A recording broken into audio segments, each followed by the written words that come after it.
are back with the Buffalonian Podcast. I'm Joe Callie. As always, I'm joined by none other than Dom Loss. And Dom, it's been an eventful week in multiple facets here, but I'm sorry I left you alone earlier in the week. Got a little busy, but it was a great episode. Good to be back with you for this edition of Betting on the Bills, Week 10. Oh, we're approaching, the 2/3 mark. We're getting there. We're getting close. Hit the double-digit point. Yes, we got to the double-digit point, and the Bills are 7-2. So it's not a lot better spirits at this time of year than last year. Don't get me wrong. At that point, Ken Dorsey getting fired, all that crap was going on. So we ended up, we're escaping that a little bit. We're feeling good. And the Bills are playing the Indianapolis Colts after squishing the fish last week. This is our Colts guy. I'm waiting to see his music video he drops. That's kind of what I'm waiting for. But I guess going into this game, they're playing Joe Flacco. They're not putting the kid in. What are your base thoughts before we dive into it here? You did put it in a good perspective of compared to last year. I think going into Week 10, they were 5-4. Yeah, just lost to the Bengals. And we went to go play at home against Denver on Monday night, and we all know how that ended. Yeah, 12 men on the field. The following pod after that. But no, yeah, the vibes are pretty high. I think it's funny. They won 3 games to start the season, lose 2, and now they've won 4 in a row. Definitely, when they were 3-2, I don't know.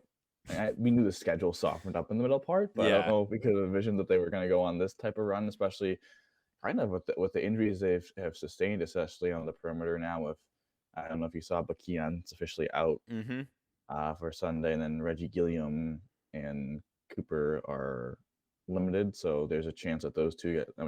I'm not so much focused on the Gilliam part of it. No offense, Reggie, but the Cooper part, maybe he can go, and looks like Benford's going to come back, but. Yeah, definitely an interesting opponent, right? The Colts 4-5 coming off a primetime loss to the Vikings. Yeah. Where they didn't look too hot. Like they kind of got dominated. They didn't score one offensive touchdown. They didn't have a single snap in the red zone. No.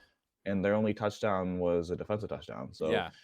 It was not a good offensive day for the Colts. And I think there was definitely a blueprint made by the Vikings that the Bills should follow. Yeah, and the Vikings are looking really good in the NFC. That entire there's a couple teams in the NFC. The Lions, who we're going to see coming up here, but we're not going to get too ahead of ourselves. Joe Flacco, comeback player of the year last year, we're going into his town, I guess, and hopefully beat the Colts. But let's get into it here. Let's start with the offense. The Bills' offense against the Dolphins. That pause tells you everything you need to know. It kind of exploded in the second half, right? But it was another slow start, and they just couldn't. The Dolphins were kind of taking it over. I don't know. Like in the beginning there, it did not look great. They couldn't really get their rhythm down. I don't know if it was lack of rhythm, more of they just failed to execute in certain situations. Yes, right. Yes. Obviously the first drive, no doubt about it, terrible drive. Sorry, going 3 and out, not ideal. Definition of not ideal. But the first field goal drive, if Kincaid gets his block on his guy, they don't lose 7 yards. They're right. Probably getting a first down on 3rd down, moving the chains in the red zone. Who knows what happens, right? The Keon really hits him in the shoulder, pops up, interception, could have been a touchdown. So then the last drive, it's a touchdown, phantom holding call. So they scored 6 points, and really you could have made a good case if Kincaid makes his block, Keon catches the ball. They don't get called a flag, they get 21. So I feel like it was more execution and kind of it felt better last week against Miami than like Tennessee was just like the three straight 3-and-out. Oh yeah, they couldn't do anything. Yeah, that was terrible. Yeah, that was slow. This one they were able to move the ball. They just mix of execution, bad reffing, kind of like every game. Yeah, right. The officiating has been quite a story this season, but I think, truthfully, against a Colts team like this, who's, I would say, would you agree, mediocre defense? Middle of the pack. Yeah, like right in the middle. You just gotta, put your foot on the back of their head and stomp it to the curb real quick. You got to just get right to it, and Execute. Start quick. Move right down the field on them like you did with Seattle. It's kind of a similar. I mean, they're not the same team. Don't get me wrong, but Similar tier team. yes, exactly. You need to impress your will upon them early on Hmm. offense. And is Amari Cooper coming back this week? He's limited in practice, so he's Okay. probably going to be questionable, so we have no idea. We'll see. That's going to be crazy with him and Coleman. He can't catch the ball, apparently. Like, he said, like, yeah, I could do everything, but, like, we're just working on catching. And I was like, okay. That's great. I think that's kind of important. But, yeah, that's great to hear from your new wide receiver. No, I think you got to work with what you have. And Shakir being healthy is a huge plus for the Bills on offense. Use your tight ends. They've started utilizing them a lot more in recent weeks. And it's helping quite a bit. So if you're down those two receivers, Mac Hollins was utilized against the Dolphins too. Don't send him deep. It's not going to work. Curtis Samuel's healthy. Just you're going to need to very quickly start cutting through this Colts defense, and really, like I said, impress your will on them early and execute. You have to execute very early. What do you think? Yeah, I think this is a big game for the Bills offense without Keon, a banged up mate. I would assume Cooper goes, but probably not any more than a limited capacity. Same thing with Curtis Samuel. He was kind of just out there to be out there last game. Yeah. With that pec injury. Looking at the Colts defense, Gus Bradley, the defensive coordinator, he'll let you move the ball on him, right? He'll leave the middle of the field open. There's chances to attack for big chunk plays in the middle of the field, but they do a really good job of disguising coverage, so it's going to be very hard for Josh, especially in a very loud environment in Indianapolis. And they do a very good job in the red zone making you kick field goals. Right. And we saw that, and they take the ball away. Like we saw that against Minnesota, right? First drive, Minnesota does a really good job getting down the field. Darnold throws a pick in the end zone. So, yeah, no, but that's what they are. And for the Bills to have success, they gotta have if they're going to be injured on the outside, they're going to have to be able to run the ball. And it is tough to run on this Indianapolis team with DeForest Buckner in the middle, Grover Stewart, two really good defensive tackles, and then EJ Speed and Zaire Franklin are both really good in the run game when you're running right at them. So I'd be interested to see if we see a little bit more outside runs, trying to get on the edge of this defense. I don't think they have a great pass rush because they've been banged up on the edge. Yeah. But it is going to be a problem in the middle, like with those DTs. So it's going to be interesting, Osiris Torrance, David Edwards, and Connor McGovern, who played very well last game. Like they got to continue to do that, and not a good secondary. I'll say that. So there's chances for this Bills team to get some chunk plays again in the middle of the field. It's gonna be interesting to see who steps up without Keon. Is this another big Mac Hollins game? Right, 5 catches on 5 targets, 3 yards, and a tutty. This may be his moment. Obviously, I think Shakir can have a big game. Mm-hmm. And then Kincaid and Knox, I think, as I alluded to, middle of the field's going to be open. Like those tight ends, I think, are going to have opportunities down the field. Yeah. And of course, they're going to do their quick passing game and trying to get out in space against them. Yeah, you've seen that a lot more frequently from this Bills team this year is the paper cutting. They're not going for chunk plays every play, which is good. It helps Josh Allen play smarter football in general too, and just the entire team. But defensively, I'll be interested to see the snap count though for the running backs. Yeah. Who do you think? Because I thought Davis earned some more reps. He didn't have as many. Ty Johnson's your typical RB3. Like they trust him on third down to kind of pass protect, which I understand, right? And he could catch the ball in the backfield. Yeah. And James Cook is a very good back. Again, but I thought Ray Davis earned some more run, especially this is a very physical Colts team where you're gonna have to maybe if you're gonna run inside, you're gonna have to be tough running inside and break tackles, and that's not really James Cook's forte, right? It's kind of like, find a hole and run. Ray Davis is a guy that can, find a hole and just put his head down and get you 4 to 5 yards, and that's kind of what they're going to need in this game. So interested to see what they do with their running back room. Yeah, Sugar Ray. Come on. You got to get him out there and utilize. I've been really enjoying watching him just kind of explode. And he's been very good every week since really the Jets game when he got the big moment. He took the opportunity, he played physical, shined in the moment, and really got it done.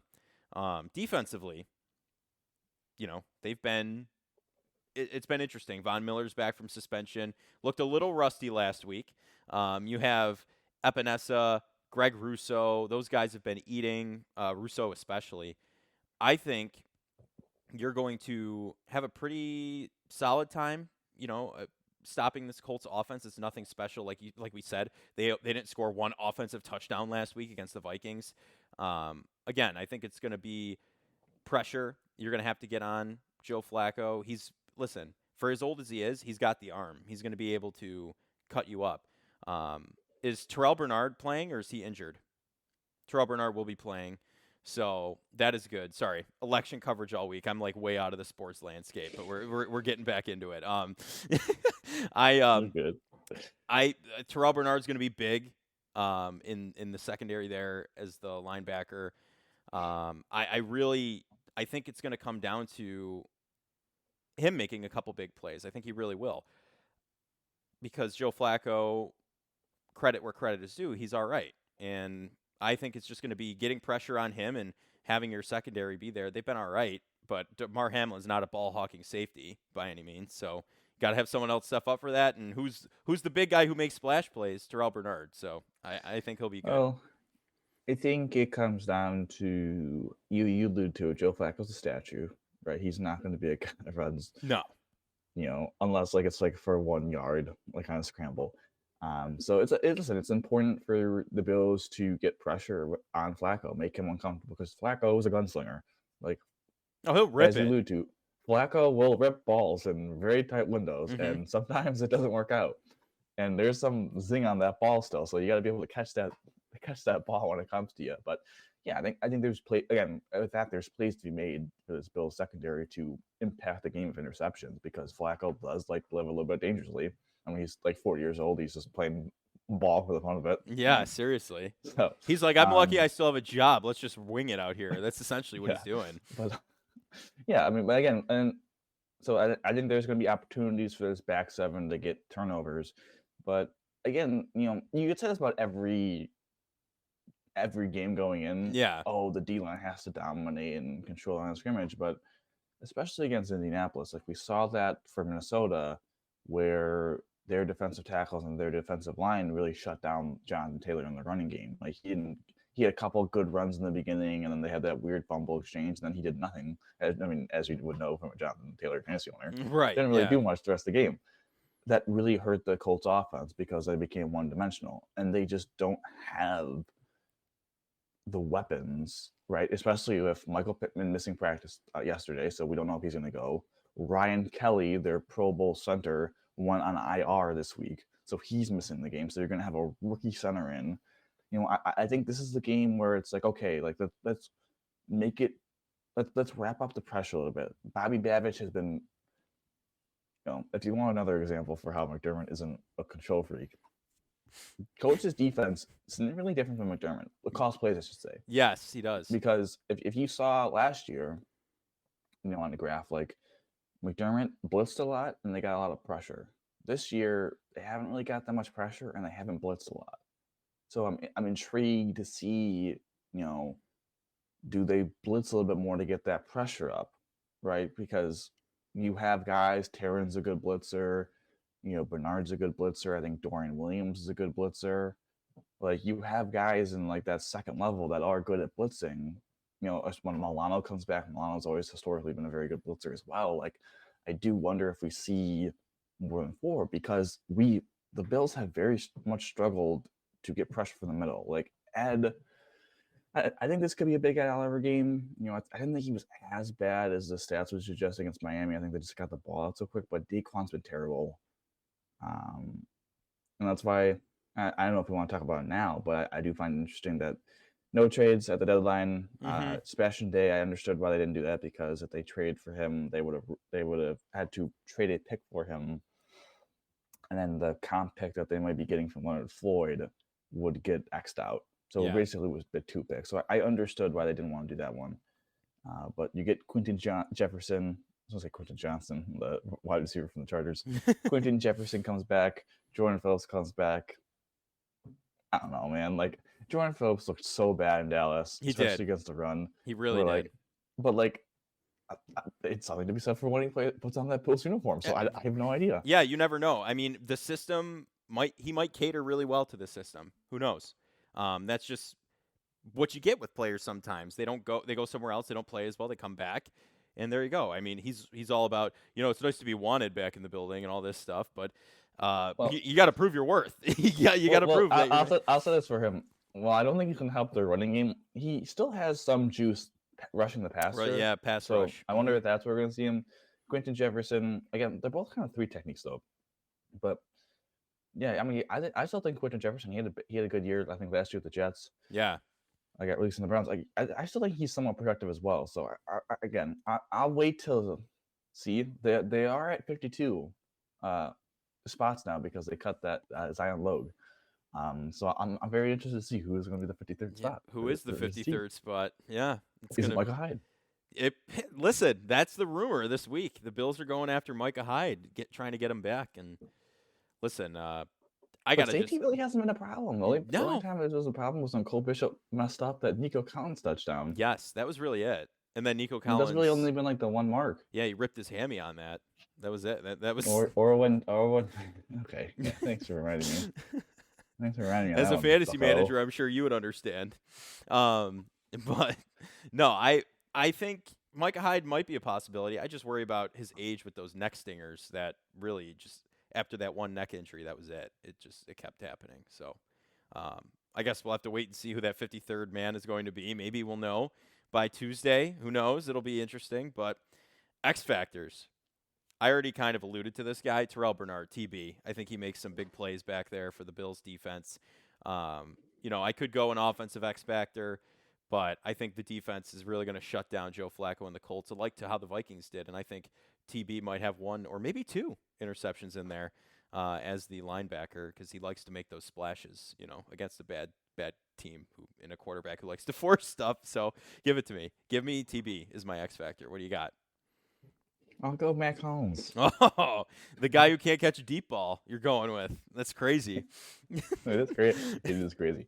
I like Mac Hollins as a player. Like, I think he is a very good wide receiver, 5 for your football team. Like, plays special teams, blocks really well, and can play receiver in a pinch. It's just when there's a bunch of injuries and he has to be starting at your receiver where it's like, I kind of don't want 10 targets going his way. And we'll see, maybe that happens if Cooper misses. But I think he's the X factor. Again, I don't think this is a very strong Colts secondary other than Kenny Moore, who's in the slot. This is so. And again, the middle of the field, they usually leave kind of open. They play a lot of cover 3. So I feel like this could be a big Mac Hollins game again, where I'll say he'll get 50 yards and a touchdown. Okay. He'll score another tutty for the lads. All right. I like it. So that leads to MVP. Who is your MVP? I'll let you start this one. Yeah, I think God, this is tough. A lot of areas to go, but I'm going to go surprise at Oliver. Okay. And I say that because he's going to be now. I am concerned against Quentin Nelson because Quentin Nelson's an all-pro left guard. So we'll see how much he matches up against Nelson. So that might kill my chances of this being correct. But again, rookie center. I feel like the Bills are going to get a little bit more exotic with their blitz packages. Get him some more one-on-ones. I thought he still looked all right, working back on the hamstring injury. I feel still. So I think he notches a couple sacks in this game and puts a lot of Joe Burrow. Jesus, wrong Joe Dominic. Yeah, sorry, he played last night. Too much of the Bengals game. Yeah, last night. What a good one. Joe Flacco, again, he likes to hold the ball a little bit, and then he rips the ball in tight windows. So I think he'll hold the ball a little bit, and the coverage will do a good job. Allow Ed to get home for 2 sacks. Yeah. Okay. I like it. And that going a little off the board here. Yeah, Mac Hollins over. I don't mind it at all. I'm gonna go. I think Dawson Knox has 2 touchdowns this game. I think you are becoming, as much as you hate on Dawson Knox, you always seem to like. Yeah, that's what I was trying to tell you last week when you were like, oh, you call him Dawson Drops. As much as I call him Dawson Drops, he's my primary jersey I wear. I'm the biggest advocate for him having a wrist injury last season, and that's why he was, he had a dip in production. I really think this season with him and Kincaid, especially in a game like this where you said over the middle, he's a red zone threat. Knox, he scores touchdowns in Yeah, they're gonna need him in the red zone. Yeah, so I think he's gonna have a pair of touchdowns. So Dawson Knox is my MVP pick for this week. So predictions. I went ballsy last week. I said the Bills would win 49-10. That was terrible. Yeah, that was one of the worst predictions I've ever seen in my life. That was not good. Not good. The only good thing about it is that they won. Yes. So you got that part. I got a third of it correct. I've had the close ones this season, and then I've had ones like that this season. So I think this game is a little bit more of a definitely a Bills heavy victory. I'm not going to say 49-10. 35-7 Buffalo. I think they score 5 touchdowns. You say 35-7? Yeah. Crazy. I'll go 27-17. Okay. You think they actually score an offensive touchdown? Say again? You think they actually score an offensive touchdown? Sure. I mean, I'm not gonna. I mean, how do they score their touchdown? You said 7. I don't know. What are they gonna get? 2 safeties and a field goal? Yes, actually, that you read my mind. Or a kickoff return? Yeah. The dynamic kickoff promotes at least 7 points from a team. So I'll go that. No, I think 27-17. I think the Bills will score their points. And I think the Colts are a frisky enough team, veteran team, kind of fighting for their playoff lives a little bit because they're 4-5 and they need to get a win. So I think this is very similar. I don't know. I would say it's similar to Seattle, but Seattle wasn't really that competitive. Very similar to the first 28 minutes of Seattle. Like it was 7-3, kind of a physical game. I think that's the kind of game that we're gonna get here, especially on the road. Yeah. It could definitely be interesting. Listen, I also have just come across something. I had to look at this, okay? This is our Colts guy has released the Bills song. He has released the Bills song days before the game. So who knows? Maybe that'll be edited in here. Who knows? In post-production. But no, this should be a good game. I think I like the 1:00 trap games. game. Yes. Because just got off the emotion. I would say that's my number one concern about this game. Is they just got the big emotional win. high against Miami, like 61-yard field goal, walk-off field goal. Yep. You're on the road, and next week you're playing the Chiefs. Like this is like the definition of a trap game. Yeah. Off of an emotional roller coaster, have a big game next week. You're on the road, kind of against a solid team. That if you let them stay in the game, could be frisky. Listen, I could see it. I'm still sticking with my score prediction, though. I think the first half might be looking like a trap game, and then the second half might, whatever. Can we both agree the Chiefs need to lose a game? Like, please. They're going to lose the game in week 11. Yeah, I know that, but like, let's drop one this week. I don't even know who they're playing, but I think they're playing Denver. Yeah, they're playing Denver. Oh, divisional game. That could go their way. That could be interesting. Denver did get him last year. Yeah, and Bo Nix in Denver. Bo Nix is like going up and competing for jump balls as a wide receiver after last week. So, Cortland Sutton's got quite an arm on him threading that needle. But we'll have to see how that one goes. But, anything else you want to toss in here? Well, that's going to do it for this edition of the Buffalonian Podcast, Betting on the Bills, Week 10. A lot better position either way, win or lose after this week than we were last season. So, take it in stride, prepare for the Chiefs. This is going to be fun, I think. I think it'll be interesting. We'll have to wait and see. Dom, how do we always end these? Go Bills, baby. Go Bills.